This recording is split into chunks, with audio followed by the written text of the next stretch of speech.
Well, welcome to the second half of this tutorial on global illumination. First, I should note that I've moved back to using Houdini 9.5 because in the early builds of Houdini 10 there are some problems with some of the methods that we're going to demonstrate later on.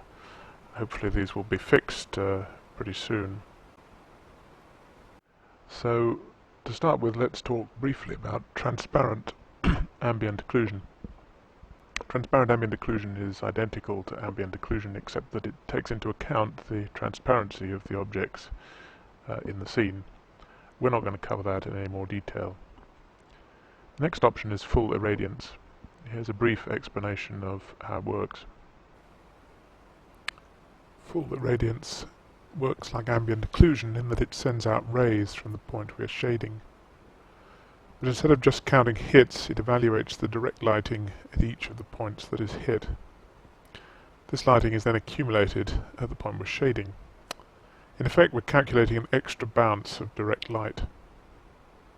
Full irradiance is sometimes called final gathering in other applications, and is more or less equivalent to methods that calculate an extra diffuse bounce. So let's try rendering our scene with full irradiance and see what it looks like.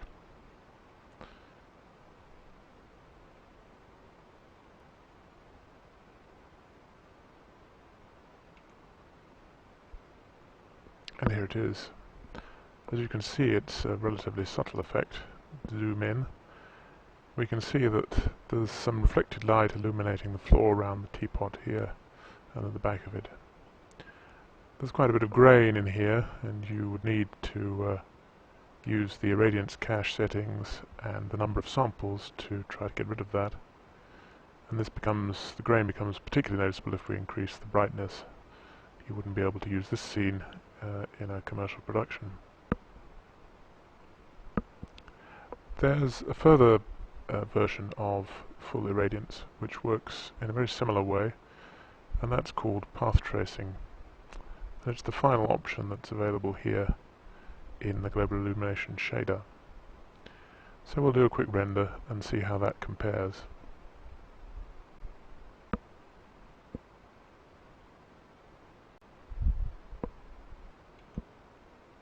And here we have it. The version rendered using path tracing looks very similar indeed to the version rendered using full irradiance.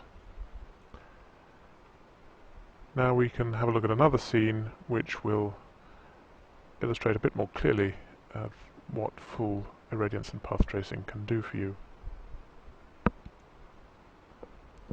So here we have a scene with a couple of walls. There's a floor, and there's a wall at the back here which is illuminated by a spotlight down here. So what we want to replicate is the light reflecting off this wall at the end and reflecting onto the floor and the walls here, which aren't illuminated unless there is some interreflection. If we do a standard render, and we'll put down a render node. At the moment I haven't got any global illumination in the scene, and if we render, we get, as expected, completely dark scene apart from the wall at the end. So let's lay down some global illumination. So we'll start with the Effects Global Illumination shader, and then in the object network I need to put down a light template, and then we set the template shader to be the global illumination light. So again, I'm going to reduce the number of samples here, and let's start with full irradiance. Let's render the scene and see what we get.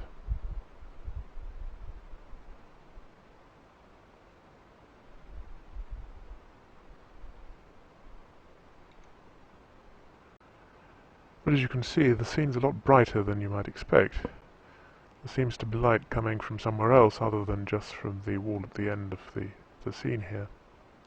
And indeed that's the case, because if we look at our global illumination shader, it has this parameter background color, and it's this which controls what happens when rays don't hit anything.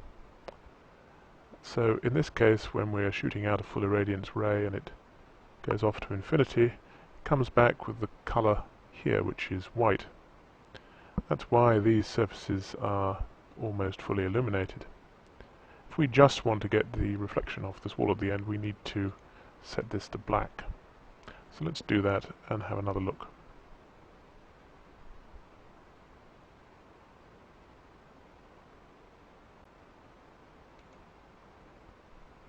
And as you can see, we have a much more subtle effect, more like what we would be looking for. Let's increase the brightness a bit so that we can see what's happening.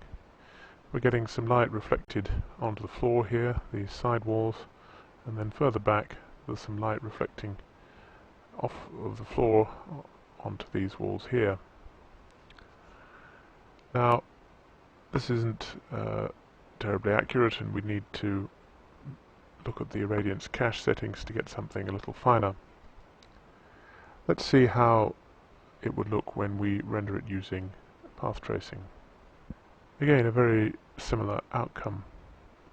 But unlike full irradiance, path tracing uses the PBR shader, the PBR renderer. So we can adjust some of the settings for the PBR render in our render node. If we go to the Properties tab and go right to the end, we have this tab PBR. That has the settings for how the PBR renderer renders. The one we're interested in is the diffuse limit. This sets the number of bounces that are calculated for light reflecting diffusely.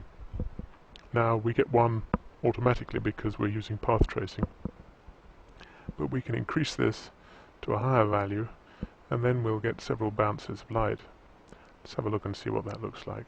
As you can see, we're getting more illumination in the scene because the light from here is able to bounce to here, and onto a third wall in 3 bounces. So the illumination is being spread more widely.